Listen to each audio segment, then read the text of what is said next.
in February, Sioux City's warming shelter reorganized the way it offered services to members of the homeless population. Tonight, the warming shelter's executive director updated city council members on the success of that reorganization.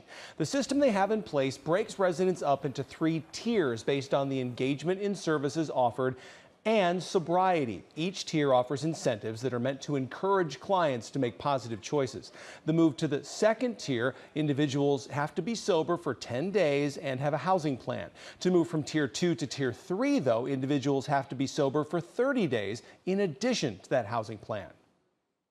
We're seeing individuals who have struggled with addiction for long periods of time just have that extra desire to want to do better. We're seeing far more folks connecting with our community resources.